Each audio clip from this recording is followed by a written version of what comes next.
ನೋಡ್ರಿ, ನಮ್ಮ ದೇಶದಲ್ಲಿ ಏನಾದ್ರೂ ಬ್ಯಾಕ್ಟೀರಿಯಲ್ ವೈರಲ್ ಔಟ್ಬ್ರೇಕ್ ಏನಾದ್ರೂ ಆದ್ರೆ ಮೊದಲು ಕಂಡು ಬರೋದನೆ ಕೇರಳದಲ್ಲಿ.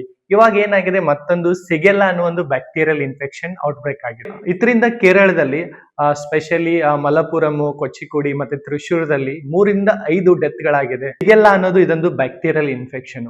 ಇದು ತುಂಬಾ ಒಂದು ಕಂಟಾಮಿನೇಟೆಡ್ ಆಗಿರುವ ಇನ್ಫೆಕ್ಷನ್. ಇದು ತುಂಬಾ ಸಾಮಾನ್ಯವಾಗಿ ಮಕ್ಕಳಿಗೆ ಮತ್ತೆ ಈ ವಯಸ್ಸಾದವ್ರಿಗೆ ಬರುತ್ತೆ. ಇವ್ರಿಗೆ ಯಾಕೆ ಬರುತ್ತೆ ಅಂದ್ರೆ ಅವ್ರ ರೋಗ ನಿರೋಧಕ ಶಕ್ತಿ ಕಡಿಮೆ ಇರುತ್ತೆ, ಇಮ್ಯುನಿಟಿ ಕಡಿಮೆ ಇರೋದ್ರಿಂದ ಇವ್ರಿಗೆ ತುಂಬಾ ಬೇಗನೆ ಈ ಇನ್ಫೆಕ್ಷನ್ ಆಗುತ್ತೆ. ಈ ಸಿಗೆಲ್ಲ ಬರೋದು ತುಂಬಾ ಸಾಮಾನ್ಯವಾಗಿ ನೀವೇನು ಕಂಟಾಮಿನೇಟೆಡ್ ವಾಟರ್ ಮತ್ತೆ ಫುಡ್ ಗಳನ್ನ ಸೇವನೆ ಮಾಡಿದ್ರೆ, ನಿಮ್ಮ ಆಹಾರ ಮತ್ತೆ ನಿಮ್ಮ ನೀರು ಅದು ಅಶುದ್ಧವಾಗಿದ್ರೆ ಇದರಿಂದ ಬರುತ್ತೆ.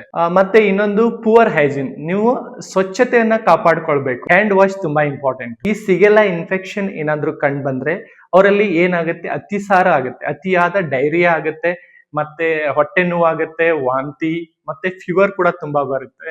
ಈ ರೀತಿ ಲಕ್ಷಣಗಳು ಕಂಡು ಬಂದ್ರೆ ಬೇಗ ಹೋಗಿ ವೈದ್ಯರ ಹತ್ರ ಚಿಕಿತ್ಸೆ ತಗೊಳ್ಬೇಕು. ಡಿಹೈಡ್ರೇಷನ್ ಆಗಿ ಡೆತ್ ಆಗುವ ಚಾನ್ಸಸ್ ತುಂಬಾ ಇರುತ್ತೆ. ಹಾಗಾಗಿ ನಿಮ್ ಮನೆಯಲ್ಲಿ ORS ಪಾಕೆಟ್ ಏನ್ ಬರುತ್ತೆ ಅದನ್ನ ಇಟ್ಕೊಳ್ಬೇಕು. ಮತ್ತೆ ಕೈಗಳ ಸ್ವಚ್ಛತೆ ತುಂಬಾ ಮುಖ್ಯ.